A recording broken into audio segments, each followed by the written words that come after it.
feel right on stage. The crowd could feel it. The energy was off.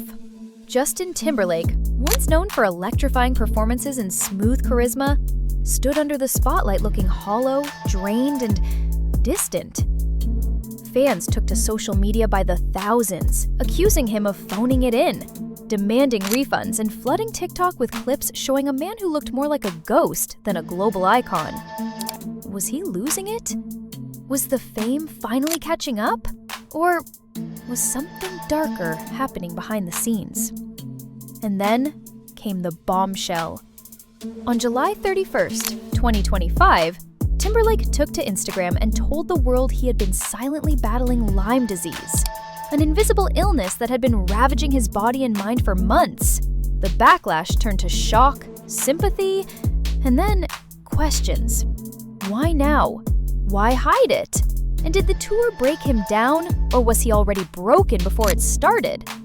This is the story behind the tour, the disease, the outrage, and the twisted sympathy storm that's turned one of pop's biggest stars into a walking controversy. Justin Timberlake's Forget Tomorrow World Tour was supposed to be his grand comeback.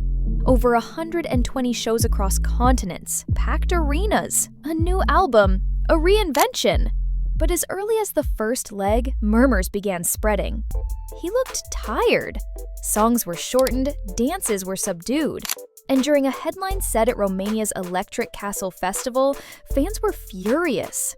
Instead of performing his classics with the usual spark, Timberlake let the audience carry most of the vocals, barely moving across the stage. Clips went viral. People called it the laziest concert performance of the year. Some even said he was milking nostalgia for a check. Hashtags like Refund Timberlake and Disappoint Tomorrow started trending. And behind the scenes, whispers of crew dissatisfaction, internal tension. Sources claimed Timberlake was distant, withdrawn, and increasingly irritable.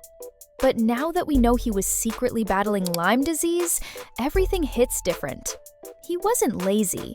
He was suffering. He wasn't detached. He was drained, physically and emotionally, fighting through intense nerve pain, fevers, and mental fog that often comes with the illness.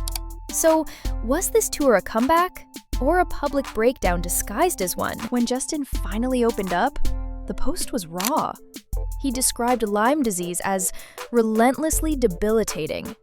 He revealed how it left him exhausted, disoriented, and often too weak to perform. Every night on that tour, a battle. Every step on stage, a war against his own body.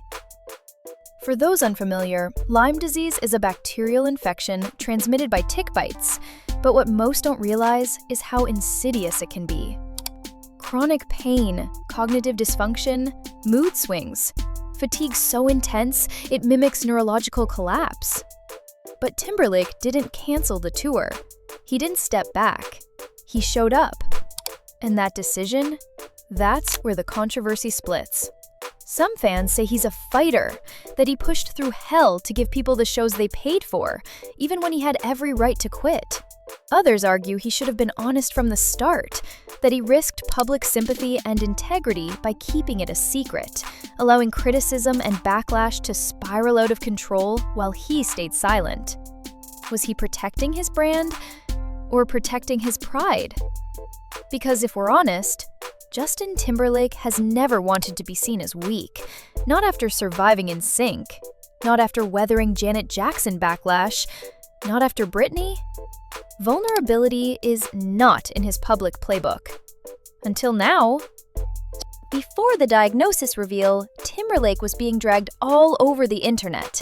Reddit threads were brutal. TikTok was worse. Fans dissected his performances frame by frame, labeling him tired, bored, or even washed up.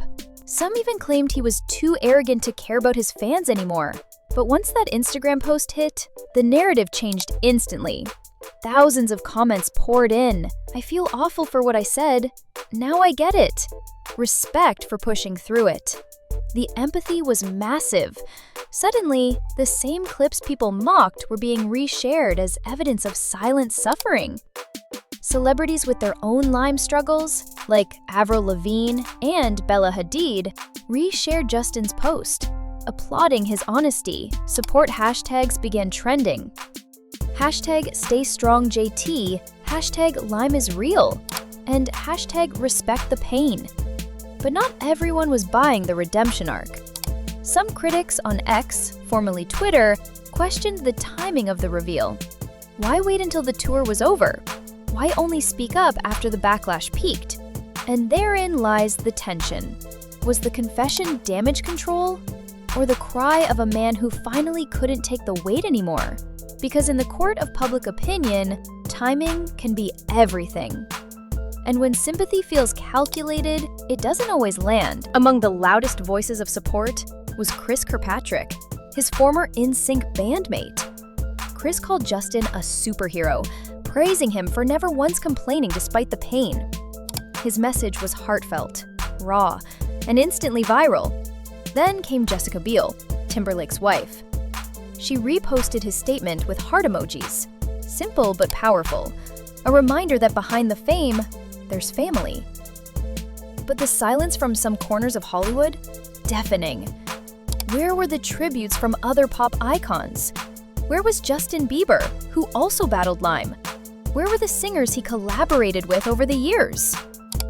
Some insiders suggest Timberlake's complicated history, marked by controversies from the Super Bowl fallout to lingering backlash over Britney Spears, may have alienated parts of the industry. Even when sick, Timberlake remains a polarizing figure, and while the Lyme community largely rallied around him, the absence of big-name actors or fellow tour giants from this conversation only deepens the mystery. Is this industry support or strategic distancing? Because when it comes to celebrity health crises, solidarity isn't always guaranteed. And for Timberlake, redemption might not come with a red carpet. Timberlake's tour is now over. 121 shows, 3 continents, countless viral moments, for better or worse. But according to multiple sources close to him, he may be done. Not just with touring, with the spotlight. Insiders claim Justin has grown tired of the public eye, the pressure, and the constant comparison to his younger self. The backlash from the tour only deepened the disconnect. Some say he's considering a long-term retreat from music altogether, a full exit. Quiet, no drama, just gone. If that's true, then this Lyme diagnosis might be the tipping point, the final crack in a carefully curated image that's been held together since the early 2000s. And honestly, it would make sense. He has a family now, a legacy. He doesn't need the noise. And after watching the world turn on him only to flip back out of guilt, maybe he's realized something most stars learn too late. Fame is fleeting, but peace is priceless. So maybe this wasn't a comeback tour. Maybe this was Timberlake's silent goodbye. Justin Timberlake didn't just drop a health update, he accidentally ripped the curtain off an entire facade. What we saw wasn't just a man with Lyme disease. We saw a crumbling icon, a fading megastar still trying to please fans while his body begged him to stop. The disease was real, the pain was deep, and the silence deafening. But in breaking that silence, Timberlake may have finally done something more powerful than a chart-topping hit. He reminded us that even the biggest stars bleed, break, and burn out. Now the world is watching, some with sympathy, some with suspicion. Will he return stronger than ever, or will he vanish, finally choosing himself over the fame? One thing's for sure, this isn't the ending we expected, but it might be the truth we needed to hear.